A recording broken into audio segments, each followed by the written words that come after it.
Hey, what's going on, guys? It's Mr. Santana. We're going to go ahead and get started with our first lesson for the new year. The new school year. Last week, the main thing we focused on was getting used to like different systems that we have that we're going to be using. But today's the first thing we're actually going to go ahead and start learning. So today's note day. What I need you guys to do is get out your journal for either if you have your hard copy or if you're going to go ahead and take it online, go ahead and get that ready. Pause the video to now while you're getting that ready. Once you're ready, let's get going. Um, Bam, let's hit that bad boy and let's get started. What we're going to be talking about is the cell theory. Go ahead and label it cell theory. All right. The three parts of the cell theory are all living things are made up of cells. That's the first thing I want you to write. Well, all this means is that anything that is alive comes from other cells.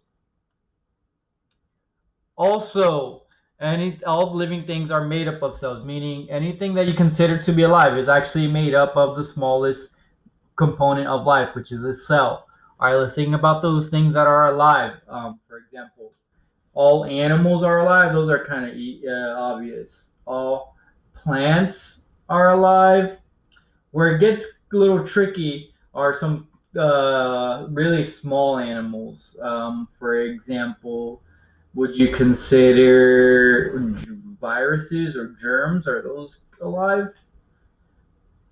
They are. And so another example where people get confused a lot, people always say like, well, is water alive? Is is water made up of cells? And it's not. And so that's one of the ways that a lot of test makers will try to trick you. They'll add in things that might confuse you. But water is not alive. Another one is like the ground. Is the ground alive? It isn't. And so that's not made up of cells either. Um, the other thing is you need to know is that every cell has a specific function, meaning every type of cell has a specific job and what they do. Every cell is the basic unit of life, and that means the smallest living thing is one cell big. Anything smaller than that is not considered alive. There are things that are smaller than cells, right? If you look at chemistry, there's the equations that you see, all the letters and the numbers and stuff. That's looking at things that are smaller than cells. But for us, for what we're learning, the smallest living thing is a cell. All living things are made up of cells. And then the other one that I want you to really focus on is that all cells come from other cells. All right. So if you're really go ahead and pause the video at this point. What I really want you guys to write is this was number one. This is number two. And then this one's number three. This one is part of the cell theory, but usually this is added with number three. All right. So all living things are made up of cells. Cells come from other cells, and then cells is the basic unit of life. All right. Well, that was cool. Let's keep going. Pointer. Bum, bum, bum, bum, bum, bum, bum. All right. Let's learn about our first old science dude that we're gonna learn about. We're gonna learn about, I think, five. I don't know. We'll go through them together though. First one. Write this guy's name down. Robert Hooke. The main thing that he is known for is he's the first one to use the word cells. All right. Go ahead. That's all I really want you guys to write down his name and then he use the word cells. All right. The way he came up with the word cells is that he looked at cork, right? Where do you guys see cork nowadays? We don't really use it that much. There's two places that I can think of that people generally use it. One is inside the wine bottles. You know, the very tippy top of the wine bottle? That's usually made up of cork.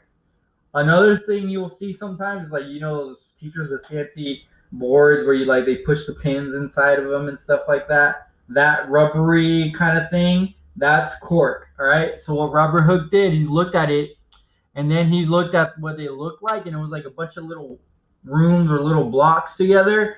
And so he used the word cell for that. All right. Next person. Is there an easier way to do that? Oh my god. Alright, so here's what I was talking about. This is the old-timey microscope that he used.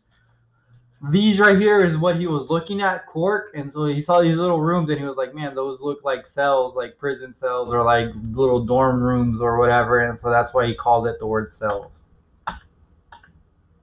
Alright, the next one is alright. Is gonna be Anton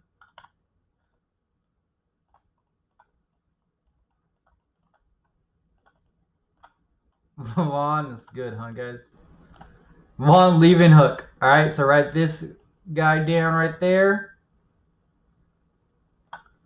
And then the main thing that he's famous for is that he's the first one to see living organisms. Write that down.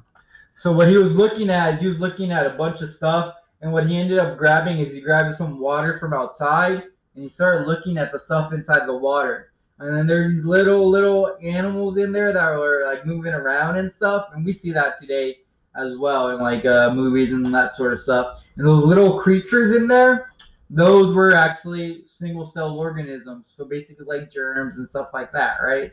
And so he basically is the first person that we know to see something that was alive under a microscope. All right, from there, we'll keep going. This is his microscope that he made, was basically this little lens that he went around. These are blood cells that that what they look like under a microscope, and this is spirillum. But it's really cool to see that these are his drawings that he drew from what he saw. And it's kind of crazy, like when you think about old scientists, they actually have like all these really good art skills, in my opinion. I don't know, they're like can draw really well. All right. Next guy, next old science dude, Schleiden. All right, write down his name, Matthias Schleiden. And the main thing I want you guys to write down for him is this: that all plants are made up of cells. All right, can't really see that, but all plants are made up of cells. So this guy was a botanist, and he basically looked at plants all the time. And so as he was doing that, he started saying like, whenever I look at these plants in these microscopes, they all have cells. And so he made up part of the cell theory that said, he was like, all plants are made up of cells. That's what he said. All right. And then the next guy, actually before we go him, so this is what a plant cell looks like. You can see these little rooms, these little brick-like things. Plant cells have a very specific way that they're structured. All cells do, but plant cells in particular, we're going to go over a little bit more later on in the week, and that's going to be this part right here. The next guy is Theodor Schwann. Again, write down his name.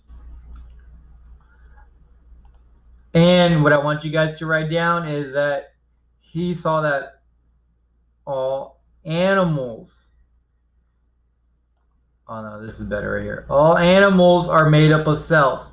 So the first guy was Schleiden. He was like all plants. This guy, Schwann, he's all animals. If you combine all plants and all animals, what you get is all living things are made up of cells. Actually, this guy. All living things are made up of cells. All right? And so you need to know those two guys because they came up with that theory, that part of the theory, and their names are really similar, Schleiden and Schwann. But the way I remember it, guys, that helps me out is that Schwann sounds like a what? Swan. And so the swan is an animal, so I know he's the animal dude. That means Sliden is the plant dude. And for those of you guys who don't know, Swan, this guy right here. Alright, that's a swan. For those of you who don't know. Let's go back. I'll close that. Alright. These are animal cells. They tend to be round. Alright. Last science dude we're going to go over. Rudolf Virchow or Virchow. It depends. It depends how you're pronouncing it. I say Virchow. I mean, in his hometown, it would probably be Virchow. And so what he came up with is all cells come from pre-existing cells. So cells come from pre-existing cells. Pre-existing cells. All right. All cells come from pre-existing cells. And what he did is he basically studied how cells reproduced, and he was able to come up with that. So between this guy, all cells come from pre-existing cells. These two guys, all living things are made up of cells, and then the cell is the basic unit of life. Those are the three components of the cell theory. All right, guys. And that's basically it for this lesson. It's not very deep. There's a couple things you need to know. Cells come from pre-existing cells. Cells are the basic unit of life. Also, they basically have specific jobs. That's a different way to say the same things.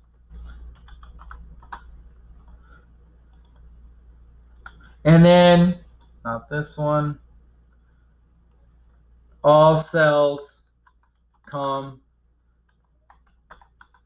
from pre-existing cells. All right, know those three parts. Know our scientists. We'll go through them real quick again. Robert Hooke, he was the first person to use the word cell. Leeuwenhoek is the first person to see living things. Sliden, plant guy, all plants are made up of cells.